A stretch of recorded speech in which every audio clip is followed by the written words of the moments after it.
ఉన్న రైతన్నకు పెట్టుబడులు కావాలి. బ్యాంకుల చుట్టూ తిరుగుతాడు. బ్యాంకుల్లో రుణాలు దొరకకపోతే ఆ రైతన్న అప్పుల దగ్గరికి పోతాడు. పోయి 2 రూపాయల వడ్డీకి 3 రూపాయల వడ్డీకైనా తీసుకొని వచ్చి జూన్ మాసంలో వర్షాలు పడినప్పుడు పంటలు వేసుకునే దానికి రైతన్న సన్నద్ధం అవుతాడు. ఆ ప్రతి రైతన్నకు తోడుగా ఉండేందుకు చెప్తా ఉన్నాను. రైతన్న ఎదురు చూసేది జూన్ మాసం. ఆ జూన్ మాసం కన్నా 1 నెల ముందు అంటే మే మాసంలోనే ఆ ప్రతి రైతు కుటుంబానికి సంవత్సరానికి 12,500 రూపాయలు ఇస్తామని చెప్పి హామీ ఇస్తా ఉన్నానని చెప్తా ఉన్నా. ఈ ప్రతి రైతన్నకు మే మాసం వచ్చేసరికి సంవత్సరానికి 12,500 రూపాయలు ఆ రైతన్న చేతిలో పెడతాం.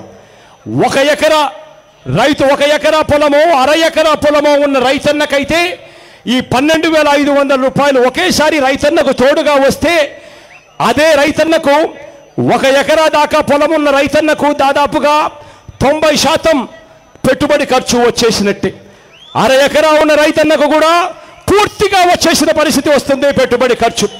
1 ఎకరా ఉన్న రైతుకు దాదాపుగా 90% పెట్టుబడి ఖర్చు వచ్చేసినట్టుగా వచ్చేస్తుంది.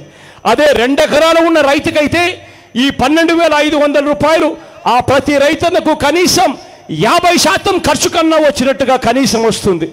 అదే అంతకన్నా ఎక్కువ భూములు ఉన్న రైతన్నకైతే ఈ 12,500 రూపాయలు ఆ రైతన్నలకు ఏదో ఒకదానికి అది ఉపయోగపడే పరిస్థితి వస్తుంది. అందుకే ప్రతి రైతన్నకు తన పెట్టుబడి ఖర్చు తగ్గించేందుకు ప్రతి రైతన్నకు మే మాసంలోనే జూన్ నెల వచ్చేసరికి రాకమునిపే ప్రతి రైతన్నకు సంవత్సరానికి 12,500 రూపాయలు ఇచ్చి తోడుగా ఉంటానని చెప్తా ఉన్నా. ఇది కాక ఇవాళ ప్రతి రైతన్నకు చెప్తా ఉన్నా, రైతన్నలకందరికీ కూడా పెట్టుబడి తగ్గించేందుకు రైతన్నల కోసం చేయబోయే 4వ కార్యక్రమం ఏమిటో తెలుసా? ఆ 4వ కార్యక్రమం ప్రతి రైతన్నను నేను ఇవాళ అడుగుతూ వస్తున్నా. చాలామంది ఆత్మహత్యలు చేసుకుంటున్న కుటుంబాల దగ్గరికి వెళ్ళినప్పుడు వాళ్ళందరినీ కూడా అడిగా, అమ్మ ఏందమ్మా పరిస్థితిని అడిగినప్పుడల్లా వాళ్ళు చెప్పిన మాట ఏమిటో తెలుసా? అన్న బోర్లు వేస్తూ ఉన్నాం, బోర్లు వేసిన తర్వాత నీళ్లు పడతాయి, మళ్ళీ నీళ్ళు అయిపోతాయి, మళ్ళీ బోరేస్తాం, 1 ఇంచో 2 ఇంచులో పడతాయి, మళ్ళీ ఎండిపోతాయి, మళ్ళీ బోర్లు వేస్తాం, మళ్ళీ బోర్లు వేసి వేసి వేసి వేసి అప్పుల పాలయ్యే పరిస్థితిలో మేమంతా ఉన్నామన్నా అని చెప్తా ఉన్నా. పరిస్థితి ఆత్మహత్యలు చేసుకుంటా ఉన్న రైతన్నల పరిస్థితి. ఆ ప్రతి రైతన్నకు నేను ఇవాళ చెప్తా ఉన్నా, రేపొద్దున దేవుడు ఆశీర్వదించి మీ అందరి చల్లని దీవెనతో రేపొద్దున మనందరి ప్రభుత్వం అధికారంలోకి వచ్చిన తర్వాత ప్రతి రైతన్నకు చెప్తా ఉన్నాను, వేసే బోర్లు ఉచితంగా వేయిస్తాము అని చెప్పి ప్రతి రైతన్నకు చెప్తా ఉన్నాను. ప్రతి రైతన్నకు బోర్లు ఉచితంగా వేయిస్తే ఆ రైతన్నలకు ఇక బోర్ల మీద పెట్టాల్సిన ఖర్చు పోయి ఆ రైతన్నలకు అన్ని రకాలుగా తోడుగా ఉండే పరిస్థితి వస్తుంది. రైతన్నలకు పెట్టుబడి ఖర్చులు తగ్గించేందుకు మనం చేయబోయే 5వ కార్యక్రమం ఆక్వా రైతులకు సంబంధించిన కార్యక్రమం. ఆ ఆక్వా రైతులకు కూడా మొన్ననే ఈ మధ్య కాలంలోనే ప్రకటించా, వాళ్ళంతా కూడా పెట్టుబడులు పెట్టి నష్టపోయిన పరిస్థితిలో ఉన్న ఆ ప్రతి ఆక్వా రైతుకు కూడా కరెంటు ₹1.5కే యూనిట్ ఇస్తామని చెప్పి కూడా చెప్పాం.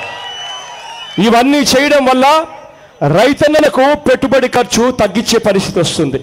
దీనివల్ల రైతన్న తన కాళ్ళ మీద తాను నిలబడే పరిస్థితి వస్తుంది. ఆ రైతన్నలకు 2వ సమస్య ఏమిటో తెలుసా? 2వ సమస్య రైతన్నకు కష్టపడి అక్కడ ఇక్కడ కష్టపడి ఆ రైతన్న పంట వేసిన తర్వాత చివరికి ఆ పంట చేతికి వచ్చిన తర్వాత ఆ పంట అమ్ముకోవాలంటే ఆ రైతన్న గిట్టుబాటు ధర లేకపోతే ఆ రైతన్న అప్పుడు అప్పుల పాలయ్యే పరిస్థితి వస్తుంది. ఇవాళ రాష్ట్రంలో మనం అదే చూస్తూ ఉన్నాం. ఏ పంటకు కూడా గిట్టుబాటు ధరలు రాని పరిస్థితి. గిట్టుబాటు ధరలు రాక రైతన్నలకు పెట్టుబడి ఎనికి రాక రైతన్నల అవస్థలు పడతా పరిస్థితి చూస్తూ ఉన్నాం. ఈ పరిస్థితిని మార్చబోతా ఉన్నామని చెప్తా ఉన్నా. రేపొద్దున దేవుడు ఆశీర్వదించి మీ అందరి చల్లని దీవెనతో రేపొద్దున మనందరి ప్రభుత్వం అధికారంలోకి వచ్చిన తర్వాత ప్రతి రైతన్న కోసము నేను చెప్తా ఉన్నాను, ప్రతి రైతన్న తాను వేసే పంటకు ఏ పంట అయితే తాను వేయబోతా ఉన్నాడో ఆ వేసే పంటకు ముందుగానే పలాని రేటుకు మేము కొనుగోలు చేస్తాము అని చెప్పి చెప్తాం. ఆ గిట్టుబాటు ధరల కన్నా తక్కువ రేటు వచ్చే పరిస్థితి లేకుండా చేస్తాం. గిట్టుబాటు ధరల కోసం రైతన్నల కోసం 3,000 కోట్ల రూపాయలతో ధరల స్థిరీకరణ తీసుకొస్తానని చెప్తా ఉన్నా. ఆ 3,000 కోట్ల రూపాయలు ప్రతి సంవత్సరం పోయినా పర్వాలేదు, నష్టాలు వచ్చినా పర్వాలేదు, కానీ రైతన్న ముఖంలో మాత్రం చిరునవ్వును చూస్తానని చెప్పి మీ అందరికీ కూడా హామీ ఇస్తా ఉన్నా. ప్రతి నియోజకవర్గంలో రైతన్నకు తోడుగా ఉండేందుకు శీతలీకరణ గిడ్డంగులు అంటే కోల్డ్ స్టోరేజ్లు తీసుకొచ్చే కార్యక్రమం చేస్తాం. ప్రతి మండలంలో ప్రతి మండలంలోనూ కోల్డ్ స్టోరేజ్ వ్యవస్థను క్రియేట్ చేసి ప్రతి రైతన్న కూడా తాను పండించిన పంటను వెంటనే పెట్టుకునే విధంగా గిడ్డంగులు కోల్డ్ స్టోరేజ్లు కూడా ఏర్పాటు చేసే కార్యక్రమం చేస్తాం. నియోజకవర్గాన్ని ఒక యూనిట్గా తీసుకొని ఆ నియోజకవర్గంలో అవసరాన్ని బట్టి ఫుడ్ ప్రాసెసింగ్ యూనిట్లు కూడా తీసుకొచ్చి ప్రతి రైతన్నకు తోడుగా ఉండే కార్యక్రమం చేస్తానని చెప్పి హామీ ఇస్తా ఉన్నా. ఇక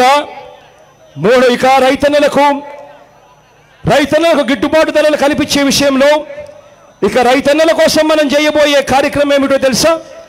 రైతన్నల కోసం గిట్టుబాటు ధరలు కల్పించేందుకు ఇంకొక కార్యక్రమం చేయబోతా ఉన్నాం. అదేమిటనంటే ప్రతి రైతన్న కూడా ఇవాళ ఉట్టి వ్యవసాయం మీదే బతుకుతే రైతన్నకి ఇవాళ గిట్టుబాటు కాదు. రైతన్నకి ఇవాళ పాడి అవసరం ఉంది. పాడి ఒక సామెత కూడా ఉంది, పాడి ఉన్న లేదంటే ఓ కామెంట్ చేయండి. ఎప్పటికప్పుడు మా వీడియోస్ చూడాలంటే సబ్స్క్రైబ్ చేసుకోండి.